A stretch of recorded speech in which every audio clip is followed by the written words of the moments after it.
Assalamualaikum warahmatullahi wabarakatuh. Berjumpa lagi dengan saya, Andi Dahliani, yang akan berbagi dengan kalian semua terkait dengan model-model pembelajaran abad 21 di sekolah dasar. Yuk kita simak videonya.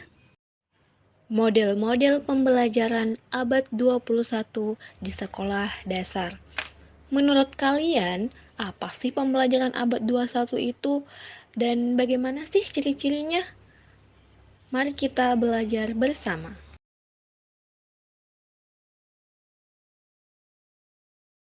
Pembelajaran abad 21 adalah pembelajaran yang menggabungkan kecakapan literasi, kemampuan pengetahuan, keterampilan perilaku, serta penguasaan teknologi. Artinya, di abad ini, peserta didik tidak hanya dituntut untuk mahir dalam ilmu pengetahuan. Lebih daripada itu, peserta didik juga harus terampil dalam menggunakan teknologi, menjadi insan literate, serta berakhlak yang baik. Itulah mengapa kompetensi yang harus dimiliki di abad 21 ini disebut sebagai 4C, yang mencakup creativity and innovation, collaboration, communication, critical thinking, and problem solving. Ciri pembelajaran di setiap abad tentu disesuaikan dengan perkembangan zaman di abad tersebut. Lantas, apa ciri-ciri pembelajaran abad 21? Yuk kita simak videonya.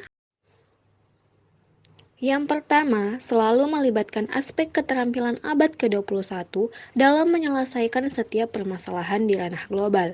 Yang kedua, selalu berkolaborasi dalam belajar dan bekerja dengan beragam individu dari berbagai suku, etnis, maupun agama. Yang ketiga, mengedepankan sikap saling menghormati dan dialog terbuka dengan komunitas. Yang keempat, penanaman nilai integritas di tengah keberagaman bangsa dan budaya sebagai bentuk keragaman masyarakat global. Yang kelima, pembelajaran harus dipusatkan pada peserta didik. Model pembelajaran abad 21 dibuat untuk memaksimalkan potensi yang ada pada peserta didik di tengah tantangan global seperti sekarang ini. Berikut ini model-model pembelajaran abad 21 di sekolah dasar. Model Problem-Based Learning. Pada model pembelajaran ini, peserta didik dituntut untuk aktif dalam proses pemecahan masalah yang dilakukan secara ilmiah. Masalah yang diangkat haruslah masalah yang dekat dengan kehidupan peserta didik di abad 21 ini. Agar tujuan pembelajaran bisa tercapai, peserta didik diberi kesempatan untuk bertukar pendapat dengan peserta didik lainnya. Model Project-Based Learning. Model pembelajaran ini menekankan pada kemampuan peserta didik dalam menciptakan suatu karya sebagai bentuk solusi atas suatu permasalahan. Pembelajaran dilakukan secara kolaboratif, sehingga setiap peserta didik akan memahami tujuan pembelajaran. Dengan demikian, guru dan peserta didik harus memahami pentingnya 4C dalam pembelajaran abad 21.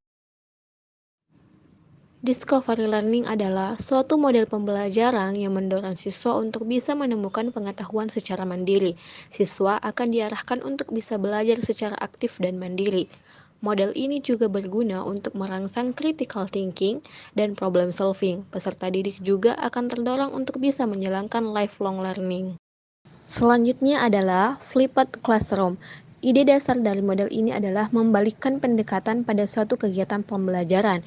Siswa akan diberikan suatu akses terhadap materi pembelajaran. Materi tersebut bisa diakses di rumah yang kemudian bisa dipelajari para siswa sebelum pertemuan di kelas. Kemudian, ruang kelas berperan sebagai wahana diskusi untuk mengatasi masalah, mengembangkan suatu konsep, dan juga wadah untuk kolaborasi. Student Center, pembelajaran dipusatkan pada peserta didik. Pembelajaran akan mengikuti karakter peserta didik, baik itu minat maupun kemampuan belajar peserta didik. Guru cenderung berperan sebagai fasilitator. Kesimpulannya, pembelajaran abad 21 menekankan adanya perubahan pemikiran serta perilaku pada peserta didik agar selalu peduli dengan masalah di lingkungannya. Caranya, dengan selalu berpikir kritis dan berorientasi pada pemecahan masalah, kreatif, berkolaborasi dengan sesama, dan selalu menjalin komunikasi dengan lingkungan. Demikianlah video kali ini, sampai berjumpa di video berikutnya.